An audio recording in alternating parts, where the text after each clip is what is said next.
So that's it for Mozilla Common Voice. What's up for the African child? There's a lot. We recently launched our new project. Tell us about it. In partnership with Cisco. Oh, nice. And Silicon Valley Foundation. Very nice. So this project is massive. It feels like it has been building up from 2019 to date. Like everything we have been doing has led up to this moment. It's all about digital skills. We've been talking about digital skills for years. Because most people are more than willing to invest in infrastructures and build towers. At the end of the day, when we tell them about skills, I'm sure you've heard me now here talk about skills. Yeah. It's a subject that is never brought up. True. They assume people already know. So you put a tower, internet is available, everyone go online. How? See? Yeah. So we've been on ground and have seen this problem and we've been trying to speak about it in every platform. Skills. And finally, we've had someone now who has listened to our cry out and they are willing to pilot a digital skills academy with us. So we'll be starting African Child Academy. Wow, we've already launched. In Dar es Salaam or across TZ. We've already launched the project. So you'll have these academies in different cities? Yeah, we are partnering with ICT centers. Okay. Like Buni Hub and all ICT centers. So we've given a call out to all ICT centers to partner with us, making sure that the academy exists in their center. They will be giving out free courses on Cisco and together with certification. We will be conducting different study tours, field practices, anything concerning ICT, competitions, hackathons. Because at the end of the day, when we did a small survey on August to September, we found out that people who are taking courses online only have certificates this huge. But when you tell them what they learned or how are they going to practice it, they don't know how. So we wanted to answer to that gap that exists between you studying and taking your certificate and practicing. So we'll be going out speaking to different companies that as soon as someone finishes reading, programming or networking, can they come and do practical studies in your companies? So we want to go a step further instead of only training them and giving them skills. How can they turn these skills into employability skills? Nice. How can they develop solutions with these skills? So it's not only about skills. I think that's the idea that we had at the beginning when we were designing the program with Cisco. But after the short surveys and our own personal experiences, we are seeing the potential to have these people practice these skills by partnering with companies. So I think African Stockings will be coming to you guys as well if you have, if you allow us to at least bring in people to practice. I think that's the aspect that can transform now the skills into something tangible that they can use. Could be products, could be solutions, services. Sorry to cut you short. Tell us how we can get involved. We're there already. Okay. So you can reach us through our social media pages. We have presence in all social medias, Facebook, Instagram, LinkedIn. LinkedIn, we are most active. Our website will be launching a new website in the coming month. So please feel free to write to us. You can email us. You can call us. We are just an open group of people, and all our phone numbers and emails are out there. So you can email us, call us anytime. Our offices are here in Dar es Salaam, Mbezi Goigi. You can come to our office. We are more than willing to partner with anyone who wants to work with us, especially in this new project of African Child Academy. We want to partner with you. We want to work with companies that are willing to offer places for people to go in and practice what they are learning. And at the end of the day, I think it's not a one person. It's not only our achievement. It's us coming together to making sure that we are giving something back to our communities. And when we say we are doing impactful work, I think our vision is transformed communities. And it's now that I'm seeing that vision coming to life through the projects that we're doing. Because when we were speaking of transformed communities in 2019, we did not know what transformed communities are looking like. But as years are going back, we are seeing it. I think working with companies, as we will be working with African Stocking in the future and any other companies, that's how we are seeing transformed communities taking form and shape. Very nice, very nice. So, Catherine, we are really glad to hear that, and telling your story, exploring different opportunities to equip people with skill, capacity building, partnering Mozilla, Africa Stalking, Impact Masters, because I feel like this collective approach to different things now, Cisco and a Silicon Valley Foundation, it's gonna take that collaborative approach to really get Africa where it's supposed to be, Yeah. and also to showcase most of the innovation and smart minds that we have across Africa. And I wish you all the best in this. The only thing that I'm saying that please after this we can see how maybe we can be part of it as Africa Stalking and also as Impact Masters, because that collective approach is needed. There's no doubt about it. No one single person, one single organization can do it. And what you have done already is amazing. Thank you. If you ask me. So keep at it. I don't know how old you are, but of course, I can see you're not that old. You can go really far in if you really keep at it. But I've not asked one question. These initiatives. What is one challenge that you have faced as Catherine? As Catherine, I think it's the age. Oh, the age. Yeah, because my work involves me being in places where there are people twice or thrice my age. Yeah. And mostly in government, I think, and in other places. So you are speaking with someone on the phone. They're like, "Okay, madam, we're going to do this and that." And as soon as you arrive, Yeah. and they're like, "Who is Catherine?" Me. You. Is that crazy? It's that crazy, yeah. Because you're giving orders, you're giving directives, but as soon as they see you, they're like, this small girl, what is she? Yeah, so Does that discourage I you was or complaining. encourage I was complaining to my mentor, and it's like, I think you have to add a little weight for people to take you seriously. Yeah. But I think it's the narrative in Africa that you have to be a person of a certain size to give orders or to run an organization or to be somebody. As soon as you're just a youth, youth are never taken seriously. Yeah. So if you say African child is youth led, these youth are not youth are never serious. Yeah. That's the narrative. Yeah. But when they meet a group of youth who are serious, they'll be like, yeah. So that has been the challenge. I think people not taking us seriously because we're youth, and people not taking you seriously because you're a woman, but also people not taking you seriously because of your age. I am thrice your age. What are you going to tell me? So our meetings with the government have been at least somehow hard because big chairs, you're sinking in, you're trying to speak about policy, how we need better policies and So I think also for me, the second challenge has been knowledge. Yeah. I kind of feel like I always have to learn. Learn. If I'm in the area of policy, I have to learn what is all. So it's the constant learning. I think I get burnouts at time from that. Yeah, okay.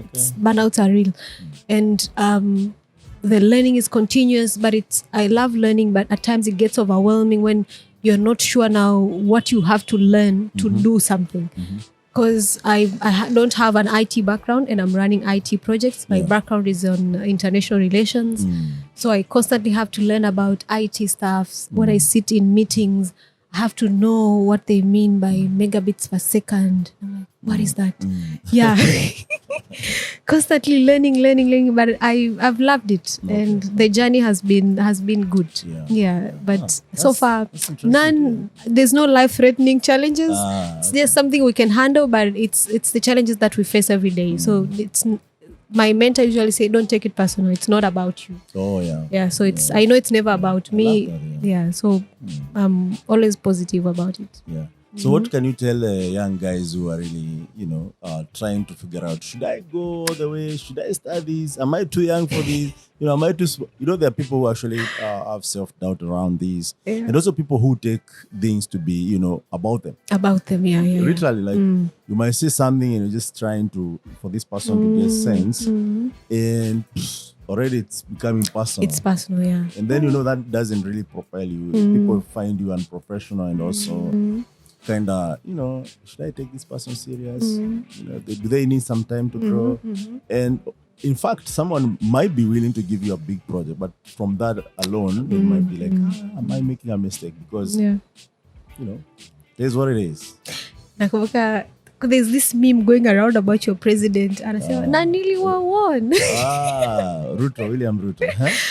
I usually tell youth it's not an easy journey. People think it's just merry and cherry because they are seeing us at our 4th year. Yes. They should have met us. Years, yeah. They should have met us at our 1st year. Everyone was there first year, or you just kept adding people? People kept leaving. My mentor sat me. It's very first thing, very important you have a mentor. My mentor would sit me down and say, people will leave. You are the vision bearer. You have to have a thick skin. For when people leave, you have to know it's not about you. So from the very, very beginning, I got to learn the lesson that it's never about me. If someone leaves, they've found a better job, a better paying job, or a better opportunity, you wish them well and know someone else who believes in the vision will come. Yeah. So we've had a lot of stuff coming in and out. And I've had 2 people who have stuck with me throughout. Yeah. Until the year we've been able to offer them like stable salary. I am like, whenever I talked about them, I'm like, I have high respect for these people. They have, the very act of them taking money out of their pocket and investing in a vision that you have just told them about. It just shows that the amount of belief and respect they have in that. Yeah. So for me, that has been the story from the beginning. So whenever someone comes to me, I think there are a lot of youth who come to me and say, I want to start an NGO. I want to do this. I want to do like you guys are doing. And I'm like, we were not this 4 years ago. We were meeting under a tree somewhere, discussing about our big vision of transforming communities, but we don't know how, but we just know we want to transform communities. So it has to exceed the benefits. Yeah. So it has to be more than that. So do you feel like some of these projects actually kept looping into each other because already you started, or you feel like, this was meant to be? It kept feeling like we were also going with the flow, but also the flow was taking us into the right direction. We were not, my mentor always say, don't fall in love with your solution, fall in love with the problem. So you don't fall in love with your projects, fall in love with the problem that exists, because the solution could change, but the problem is still the same. So the problem could be lack of this, lack of that, but the solutions could be coming from different angles. So for us, we understood the problem from the beginning, that this is what we want to solve. When we mean transformed community, this is what we want to see at the end goal.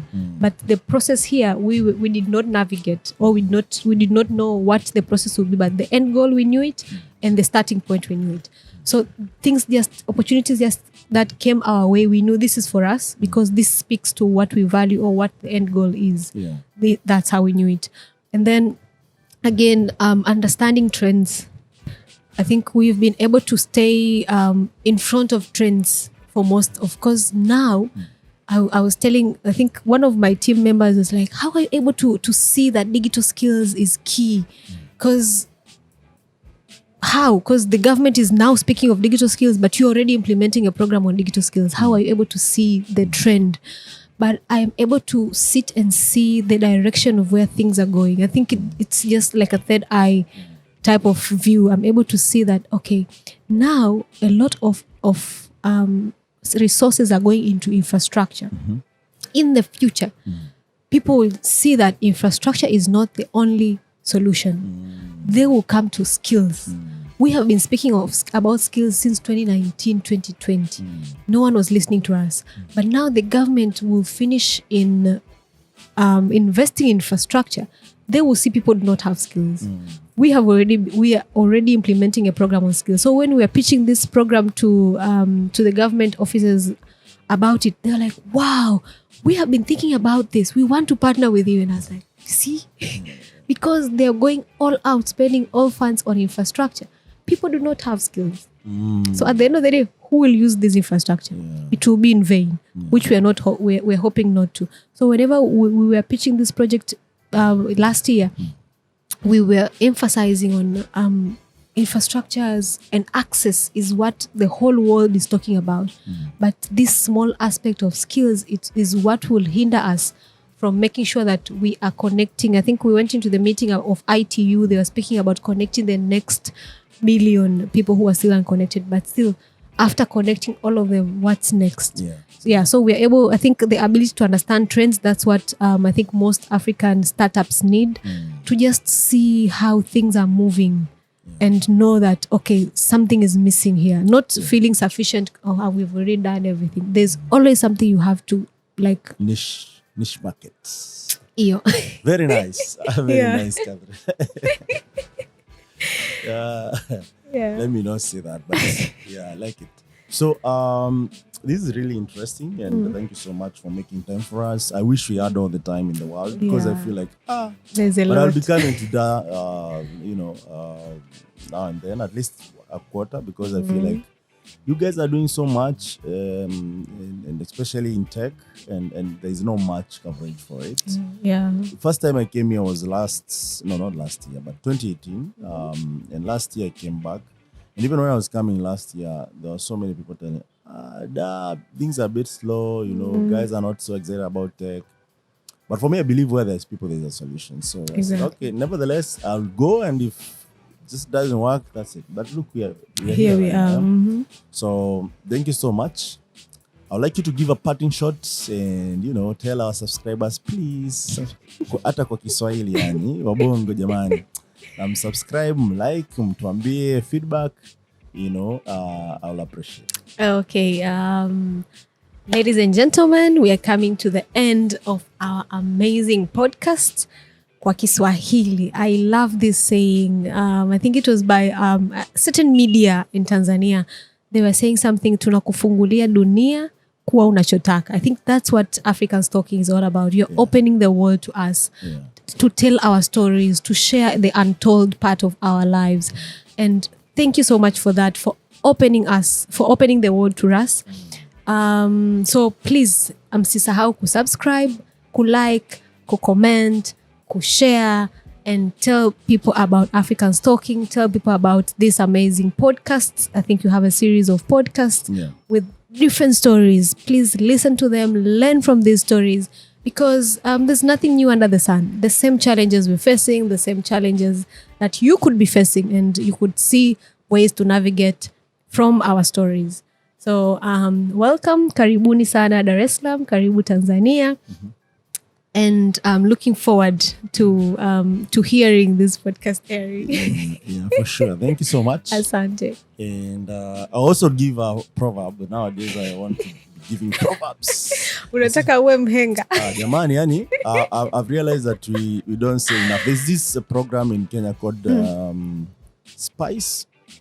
It airs in the morning from Spice FM. So they talk about some, objectives, things that are happening.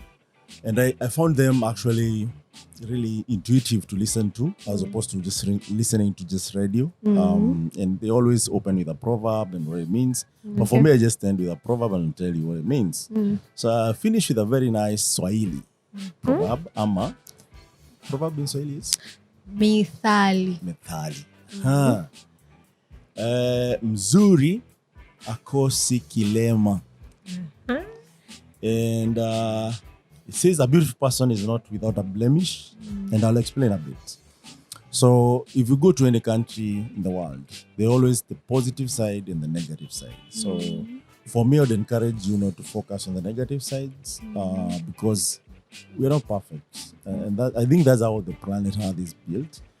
And people are more good at amplifying the negatives. So if you find anything that is negative, even about this podcast, just let us know through the comment. We always work on it and improve. We're not saying we'll be perfect, but we'll improve. And if you find something negative about your colleague, your workmate, your boss, whoever it is, just, call them aside, tell them, Chief, there's this and that. And find a better way of saying it, because not most people appreciate criticism, right? So let it not cost you anything. And then that way we grow together. Because Africa, we need to grow together. And this I've learned from Tanzania. So Tanzania, I normally keep saying this. that when Tanzania will succeed as one. Right? Because you guys are like, we're okay. If you're poor, we are poor. Doesn't matter. If we are not educated, we're not educated. If you don't know English, you don't know English. Then it's fine. And everyone is fine with that. But unlike Tanzania, you go to other places and you find that people are a bit competitive. They're like, I'm better than you. Life is not a competition, right? I'm not saying people should just relax and know. But please, a beautiful thing is not without a blemish. Thank you so much. I'm your host, Michael Kemadi. Catherine is clapping. Thank you so much. This is Michael Kemadi, your host, or MK if you want, representing Impact Masters in collaboration with Africa's Talking Retort Podcasts. You'll find us in Apple Podcasts, Google Podcasts, amongst many other podcasts around the world. And on YouTube, it's Impact Masters and Africa's Talking. Until next time, thank you so much. God bless you.